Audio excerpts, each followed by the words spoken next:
Hello everyone, I am Dr. Sunil Saini, trauma and neurosurgeon, expert in limb lengthening, limb reconstruction and pain management. आज का जो हमारा विषय है वो बहुत ही इंपॉर्टेंट है कि DSCB इंजेक्शन के बारे में पूरी की पूरी इंफॉर्मेशन इस वीडियो से आपको मिलने वाली है, इसलिए इस वीडियो को एंड तक देखें। DSCB क्या है, कहाँ यूज कर सकते हैं, क्या इसके साइड इफेक्ट्स हैं, कितनी बार इसको यूज किया जा सकता है। तो you are going to get all the information, पूरा का पूरी इंफॉर्मेशन आपको मिलेगी जो आपको काफी हेल्पफुल होगी आपके किसी भी क्वेरी को सोल्व करने में।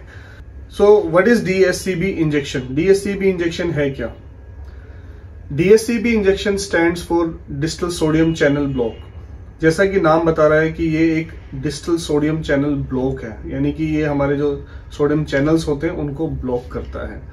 अब इसको समझने के लिए पहले हमें समझना है कि व्हाट इज पेन मैनेजमेंट। जब भी हमें कोई भी तकलीफ हो रही है, क्रोनिक पेन हो रहा है, जैसे कि फॉर एग्जांपल हम लेके चलते हैं cervical disc prolapse, second is prolapse intervertebral disc in lumbar spine. आपको कमर में दर्द है, आपकी कमर में आपने MRI किया और आपकी डिस्क प्रोलैप्स निकल के आया हुआ है।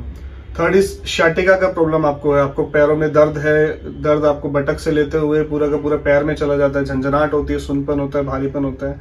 ये सब क्रॉनिक कंडीशंस हो जाती हैं और इन्हीं को मैनेज करने के लिए जब हमें इनके दर्द को कंट्रोल करना हो तो उसको हम कहते हैं pain management. Now pain management के दो तरीके हो सकते हैं, आइदर गो फॉर मेडिकेशन की हम दवाइयां दे रहे हैं, फिजियोथेरेपी दे रहे हैं, और सेकंड होता है कि अगर आप मेडिसिन बहुत लंबे समय तक खा चुके हो या फिर किसी ने आपको सर्जिकल इंटरवेंशन के लिए बोल दिया तो आप थ्रू अदर मींस आप पेन मैनेज करा रहे हो। जैसे कि वन इज DSCB इंजेक्शंस, कई जगह पे कायरोप्रैक्टिशनर्स होता है वो हो सकती है, और देयर आर अदर थेरेपीज जिसके हॉट एंड कोल्ड एप्लीकेशन, ये भी एक पेन मैनेजमेंट का ही तरीका है। यानी कहने का मतलब है कि दर्द को हमें कंट्रोल करना है। ये दर्द ट्रेवल कैसे करता है? अगर किसी को पैर में दर्द होने लगा, किसी को सुनपन होने लगा, किसी को अंगूठे में सुनपन है, तो वहां से नर्व ट्रेवल करेगी हमारे स्पाइनल कॉर्ड पे, और स्पाइनल कॉर्ड से इंफॉर्मेशन जाएगी हमारे ब्रेन को। ये सारी इंफॉर्मेशन एक वेव की तरफ जाती है कि कैसे, जैसे हमने पेन हो रहा है और हमें कैसे ब्रेन तक पता चल रहा है कि हमें दर्द हो रहा है, तो ये सारी इंफॉर्मेशन एक वेव की फॉर्म में जाती है। Some chemical reactions, chemical changes होते हैं जिनको हम बोलते हैं कि उसमें समझने के लिए मैं बता रहा हूं आपको कि उसमें सोडियम चैनल्स होते हैं, there different types of other channels also. वो चैनल्स एक तरीके से गेट समझ लीजिए, वो गेट्स खुलते हैं, सोडियम इनफ्लक्स आउटफ्लक्स, यानी कि इनफ्लो होगा आउटफ्लो होगा, और वो एक रिएक्शन क्रिएट करेंगे और वो एक वेव की तरह हमारी बॉडी के अंदर जाएंगे, वो नर्व में ट्रेवल करेंगे, नर्व में ट्रेवल करके स्पाइनल कॉर्ड तक पहुंचेंगे, स्पाइनल कॉर्ड से वो पूरे के पूरे ब्रेन को रिसीव होंगे। तो ये एक तरीका होता है कि पेन कैसे ट्रेवल करता है, पेन कैसे बॉडी रिसीव करती है और माइंड को कैसे पता चलता है। तो अगर हम जहां से ये सोडियम चैनल्स ओपनिंग हो रही है, अगर उसी को रोक दें तो हमारी पेन रिसीविंग कम हो जाएगी, जिस वजह से हमें तकलीफ हो रही है, जिस वजह से हमें दर्द महसूस हो रहा है, वो हमारा कम हो जाएगा। इसी को कहते हैं, हमारी जो टेक्निक है that is DSCB, distal sodium channel block. इसको सोडियम चैनल ब्लॉक भी बोलते हैं। What is mechanism of action, ये किस तरीके से काम करता है? तो अभी मैंने वही चीज आपको बताई थी कि ये काम करता है नर्व के आसपास, जो भी हमारी नसें होती है, नर्व जिनके अंदर वेव या करंट फ्लो करता है, उन नसों के आसपास, उन नसों की एक शीथ होती है that is called perineural sheath. उस शीथ के आसपास इंजेक्ट किया जाता है। हम कोई भी नर्व के अंदर, नस के अंदर कोई भी इस इंजेक्शन को नहीं लगा रहे होते हैं। इस इंजेक्शन को उस नर्व के आसपास इंजेक्ट किया जाता है, और जहां इंजेक्ट किया जाता है उनको हम बोलते हैं पोर्टल्स।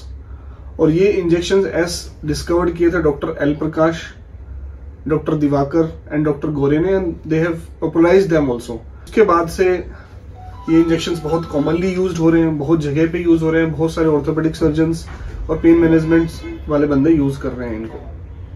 तो these injections are basically injected in and around the perineural sheath. हम पेरिन्यूरल शीथ के आसपास इसको इंजेक्ट कर देते हैं।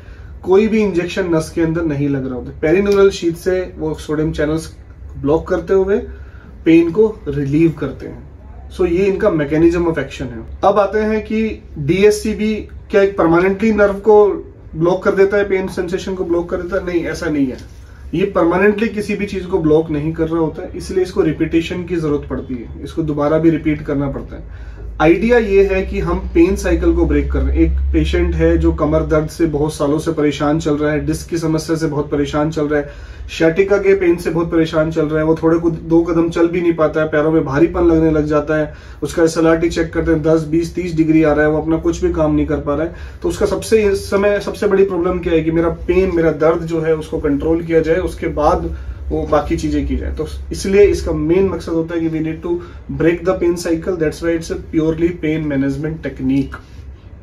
ये पेन मैनेजमेंट की टेक्निक होती है, इसलिए it need to be augmented. इसके साथ में हमें और भी चीजों की जरूरत होती है, जैसे कि few medications, physiotherapy, rehabilitation and lifestyle modification. इन सब चीज को मिलने के बाद ट्रीटमेंट कंप्लीट होता है। DSCB इंजेक्शन है क्या? DSCB इंजेक्शन एक कॉकटेल इंजेक्शन होता है। ये कोई भी मार्केट में जाके आपको DSCB इंजेक्शन दे दो जी, ऐसा नहीं होता है। कई पेशेंट्स आते हैं कहते DSCB इंजेक्शन मार्केट से लेने, ऐसा नहीं होता। इट्स ए कॉकटेल इंजेक्शन और डॉक्टर इसको एग्जामिन करने के बाद ही कितनी क्वांटिटी आपको देनी है, कौन सी दवाई की कितनी मात्रा मिलानी है और किस किस पोर्टल पे हमें देना है, ये डॉक्टर ही डिसाइड करते हैं। जो भी क्वालिफाइड डॉक्टर हैं, जो भी क्वालिफाइड ट्रेन्ड डॉक्टर्स हैं, जिन्होंने इस चीज की ट्रेनिंग ले रखी है, वो ही इस चीज को दे पाएंगे। इसके बाद आता है कि DSCB इंजेक्शन को हम कहां कहां पे इस्तेमाल कर सकते हैं। What are the uses of DSCB injection? DSCB injection का आज के सेंस में बहुत ब्रॉड यूज स्टार्ट हो चुका है, लेकिन अगर मैं स्टार्ट करूं तो cervical spondylosis, neck pain, lumbar spondylosis, lumbar prolapse intervertebral disc, आपकी डिस्क की समस्या है पैरों के अंदर, कमर के अंदर डिस्क की समस्या है, उसमें शैटिका पेन के अंदर बहुत ही वंडरफुल रिजल्ट्स हैं शैटिका पेन में।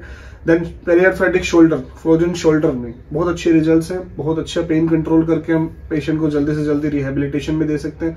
Elbow pain like tennis elbow, golfer elbow, wrist pain, carpal tunnel syndrome, ये सारी कंडीशन, SI जॉइंट पेन, ये इतनी सारी कंडीशन है जिसके अंदर हम very well we can use DSCB injections without any side effects. अब आते हैं DSCB इंजेक्शन से क्या साइड इफेक्ट्स हो सकते हैं। एज सच कोई भी लाइफ थ्रेटनिंग साइड इफेक्ट इससे नहीं है। बिकॉज हम इसमें एनेस्थेटिक एजेंट्स यूज करते हैं तो पेशेंट फील्स नंबनेस, थोड़ी देर के लिए सुनपन होता है, और इसके अंदर 0.5% कंसेंट्रेशन ऑफ लिग्नोकेन यूज की जाती है या लिडोकेन यूज किया जाता है। वो इतनी कम मात्रा में परसेंटेज होती है कि थोड़ा सुनपन भी थोड़े समय के बाद चला जाता है। समय मतलब आधा 1 घंटा इसमें किसी पेशेंट में थोड़ा और देर और रहता है, otherwise there is no life threatening, ऐसे कोई भी साइड इफेक्ट्स नहीं है। कितनी बार इंजेक्शन को दिया जा सकता है? DSCB इंजेक्शन को हम अलग अलग कंडीशंस में डिसाइड करते हैं कि कितनी बार हमें देने की जरूरत है। किसी को 2, किसी को 3, बट जो कंडीशंस मैंने आपको डिस्क्राइब करी, इनके अंदर very well we are managing patients by 2 to 3 injections. तीसरे इंजेक्शन की काफी रेयरली जरूरत पड़ती है अगर पेशेंट सारे प्रोटोकॉल को फॉलो करता है, मेडिकेशन, फिजियोथेरेपी, रिहेबिलिटेशन, जैसे हमने बताया वो सारी चीजें कर रहा होता है। तो in my experience 2 to 3 injections में पेन साइकिल काफी ब्रेक हो चुकी है, तो पेशेंट अपनी लाइफस्टाइल में बैक चला जाता है। इसके बाद एक हमारा सवाल होता है जो काफी कॉमनली क्वेश्चंस पूछ रहे हैं कि मुझे कितनी बार इसको रिपीट करना पड़ेगा। ये कंडीशन टू कंडीशन डिपेंड करता है कि हम किस चीज के लिए इसको दे रहे हैं। इसलिए इसको अगर हम जैसे सियाटिका पेन की बात करें तो 2 to 3 इंजेक्शंस में काफी हद तक रिलीफ हो चुका होता है, पेशेंट अपने 90% तक रिलीफ हो जाता है। सेम सर्वाइकल डिस्क प्रोलैप्स में भी, लंबर डिस्क प्रोलैप्स में भी, फ्रोजन शोल्डर के अंदर भी maximum 2 to 3 injections as far as my experience is concern तो जरूरत पड़ती है। अब एक सवाल जो बहुत कॉमनली पूछा जा रहा है कि DSCB इंजेक्शन अगर अभी मुझे रिलीफ आ गया, उसके बाद 6 महीने, साल, 2 साल, कितने साल चलेगा? देखिए, we are managing your pain. बाकी चीजें जो अब रिहेबिलिटेशन है, फिजियोथेरेपी, ये बहुत इंपॉर्टेंट है। अगर आप ये सारी चीजें कंटिन्यूसली करते हो तो शायद आपको इन फ्यूचर जरूरत ना पड़े, और अगर जरूरत भी पड़ती है तो it can be very well repeated without any side effect. दोबारा भी अगर साल बाद, 1.5 साल बाद कुछ ऐसी प्रॉब्लम आती है तो इसको दोबारा भी रिपीट किया जा सकता है, कोई भी साइड इफेक्ट इसके नहीं है। अब आते हैं कि इसके सक्सेस रेट्स क्या हैं। हमारे पास DSCB के 80 to 90% सक्सेस रेट्स हैं।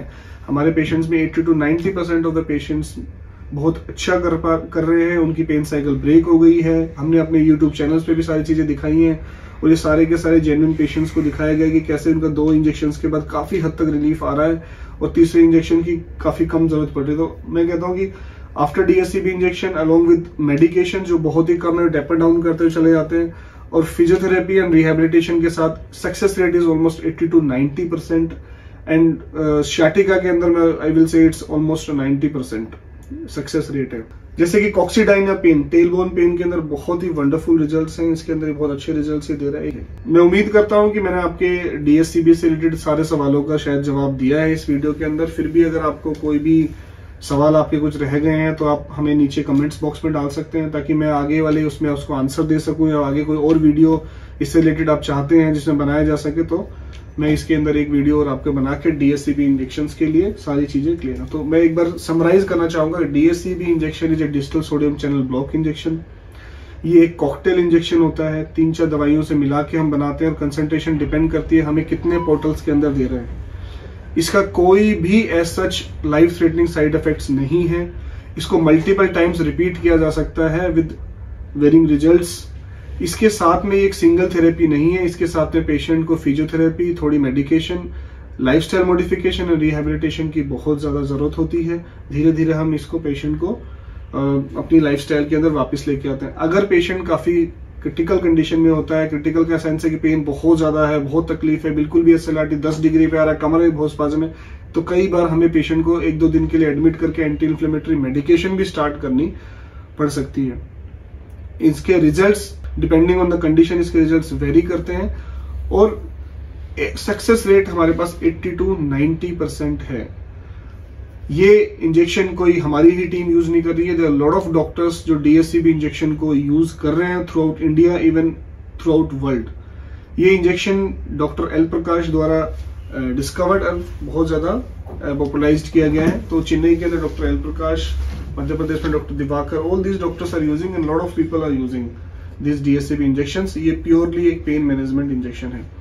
सो फ्रेंड्स, अगर आपको कोई भी ऐसी समस्या है, आपको आपके परिवार में, आपके किसी रिलेशन में किसी को ऐसी प्रॉब्लम है जो कमर में डिस्क की समस्या है, डॉक्टर ने भी सर्जरी के लिए एडवाइस किया हुआ है, या फिर पैरों में दर्द आता है, इनको शाटिका की प्रॉब्लम है, सर्वाइकल डिस्क की प्रॉब्लम है, या फिर किसी को कंधे में प्रॉब्लम है, फ्रोजन शोल्डर है, टेनिस एल्बो, इन सारी कंडीशंस के अंदर इन सबको बहुत ही आराम से DSCB इंजेक्शन के through with medication, physiotherapy and rehabilitation manage किया जा सकता है। सो फ्रेंड्स, अगर आपको या आपके परिवार में, आपके रिलेशन में किसी को भी ऐसी समस्या है जैसे कि सर्वाइकल स्पॉन्डिलोसिस, डिस्क की समस्या, पैरों में शाटिका पेन की समस्या है, तो ऐसी किसी भी समस्या के लिए आप हमारी टीम से कंसल्ट कर सकते हैं। आप हमारे पास अपनी MRI, अपनी रिपोर्ट्स भेज सकते हैं। मैं सारी MRI को खुद स्टडी करता हूँ और खुद ही उन सबको रिप्लाई करता हूँ। और आगे भी आपको ये हेल्थ टिप्स मिलती रहे, इसके लिए हमारा चैनल सब्सक्राइब करना ना भूलें। Thank you.